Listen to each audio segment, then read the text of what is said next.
माता भूमि पृथ्व्याम पुत्राहम, मतलब हम पृथ्वी के पुत्र हैं और माता हमारी भूमि है। मैं अनिल जोशी आपके साथ इस कड़ी में मैं उस मंत्र की तरफ और उस श्लोक की तरफ आपको ले जा रहा हूं जो अर्थ वेद में इंगित थी और इसमें साफ और स्पष्ट कहा कि पृथ्वी हमारी माता है और हम इसके पुत्र हैं। वेद कब लिखे गए इसकी आज तक कोई बड़ी चर्चा हमारे बीच में नहीं है, लेकिन ये जब भी लिखे गए थे ये सूक्ति अवश्य बताती है कि पृथ्वी को हमेशा माता का दर्जा मिला। कितना बड़ा दुर्भाग्य और विडंबना है कि हम जिस पृथ्वी में पलते और पनपते हैं, हमें उस पृथ्वी के बारे में बहुत से उसके रहस्यों के बारे में हम पूरी तरह अपरिचित हैं। हमें यह भी नहीं पता पृथ्वी का जन्म कैसे हुआ जहां हम जन्मे। हम बहुत से उन बड़े हिस्सों की तरफ कभी भी नहीं गए जो पृथ्वी से जुड़े थे, इस ब्रह्मांड से जुड़े थे, जिस ब्रह्मांड को हम अक्सर निहारते हैं, देखते हैं, जिन तारों को हम अक्सर जानने की कोशिश करते हैं, वो उसी ब्रह्मांड का हिस्सा है। और इसी ब्रह्मांड की प्रतिक्रियाएं हैं, प्रक्रियाएं हैं जिससे पृथ्वी का जन्म जुड़ा है। और इसके इतिहास में एक ऐसी बड़ी घटना है जिसने पृथ्वी को बड़ा जन्म दिया और उसको वैज्ञानिकों ने एक बिग बैंग का भी नाम दिया, क्योंकि ये एक ऐसी स्वाभाविक प्रक्रिया है जो ब्रह्मांड में हमेशा तारों के बनने और मिटने की होती रहती है। करीब 5 अरब वर्ष पहले न कभी कोई पृथ्वी थी, न चंद्रमा था और ना ही कोई अन्य ग्रह थे। इस बड़ी घटना में ही पृथ्वी का, सूर्य का और तमाम तरह के ग्रहों का रहस्य भी छुपा रहा। और इस घटना में जो सबसे बड़ी बात हुई, जो सबसे चमत्कारिक थी और जो सबसे ज्यादा चमका, वो सूर्य था और उसको सुपरनोवा भी कहा जाता है। और ये सुपरनोवा उसी बड़े धमाके का परिणाम था फिर जो चारों तरफ बिखर गया सूर्य के छोटे मोटे धूल कण, डस्ट जिसको हमने कहा। उन्होंने गुरुत्व के प्रभाव में आपस में सूर्य के चारों तरफ मिलजुट कर 20 ग्रहों का निर्माण किया और उस 20 ग्रहों में पृथ्वी एक थी और यही पृथ्वी उनमें सबसे बेहतर और बड़ी भी थी। का बड़ा कारण था क्योंकि पृथ्वी इन तमाम ग्रहों के बीच में औसतन दूरी सूर्य से बना के रखी हुई थी। और यही समय था कि जब कुछ और भी परिवर्तन शुरू हुए, क्योंकि 20 के 20 ग्रह जो सूर्य का हिस्सा थे, सूर्य से जुड़े हुए थे, वो एक लावे की तरह थे। वो इस तरह से थे कि जे अग्नि के गोले के रूप में ही वो पहली पहचान इस ब्रह्मांड में अपनी रखे हुए थे। और ये घटना आज जब पृथ्वी की हम कल्पना करते हैं कि कब बनी, तो 5 अरब वर्ष पहले कुछ नहीं था और 4.56 अरब वर्ष पहले पृथ्वी की ये संरचना बन पाई।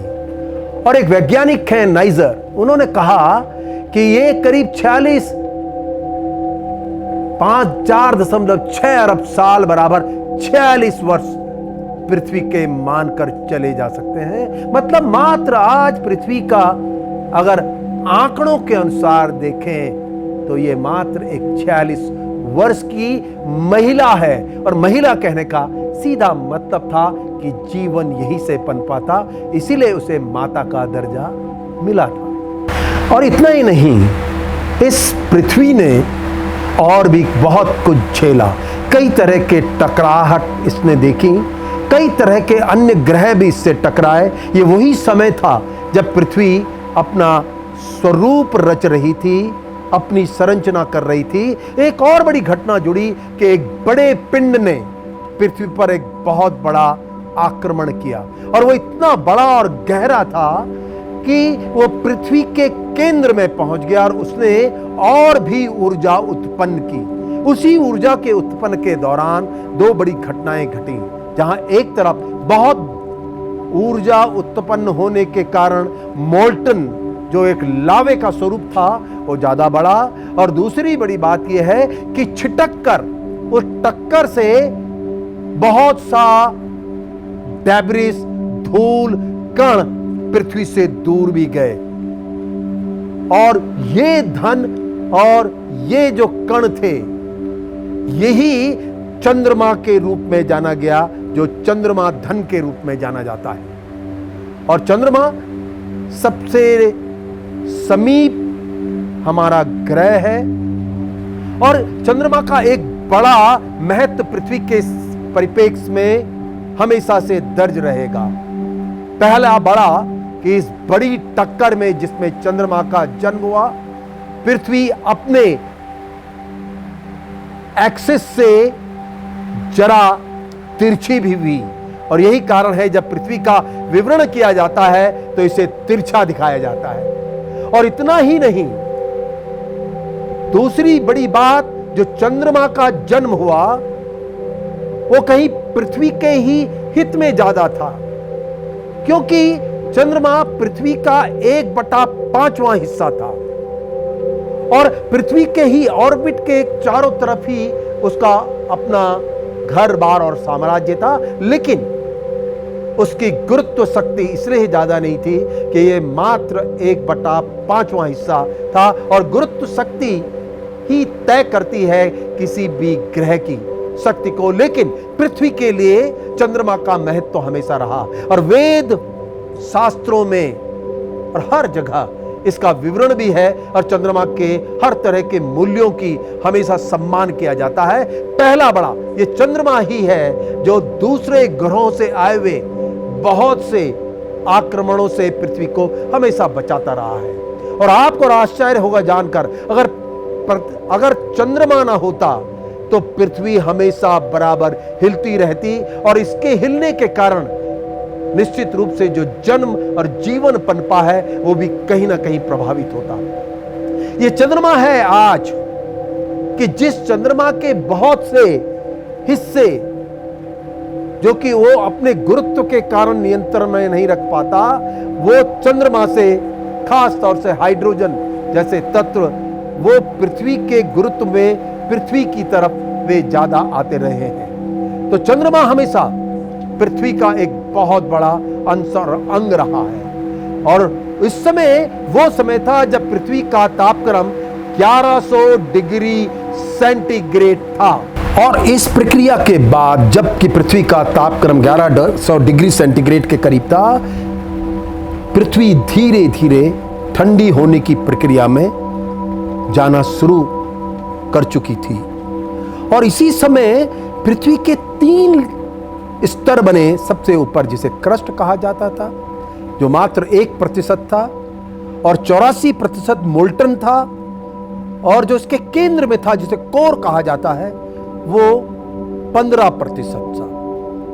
और एक क्रस्ट भी जब बनना शुरू हुआ, उस समय भी बहुत छोटे मोटे पिंड पृथ्वी पर टकराते रहते थे, क्योंकि यह ब्रह्मांड की अपनी स्वभाव और प्रक्रिया रही कि जहां पर आज भी हम अक्सर कहे वे पाए जाते हैं, या कभी कभी खबरों का हिस्सा होता है कि वो पिंड टकराने वाला है, वो तमाम तरह के छोटे धूल जिन्हें हम किसी पिंड के रूप में पाते हैं, वो पृथ्वी के बगल से गुजरने वाले हैं। ये प्रक्रिया हमेशा ब्रह्मांड में चलती है। लेकिन जब पृथ्वी पर कुछ भी टकराता चला गया, उस समय पृथ्वी पर छिद्र होने शुरू हो गए, और जैसे ही छिद्र हुए, वो मोल्टन का हिस्सा गैस के रूप में, जिसमें मैग्नीज भी था, जिसमें कार्बन डाइऑक्साइड थी, हाइड्रोजन था, और तमाम तरह की जो गैसियस जो भी तत्व और कंपाउंड थे, वे भी बाहर निकलने लगे। और यही समय था जब पानी के निर्माण का समय भी शुरू हुआ।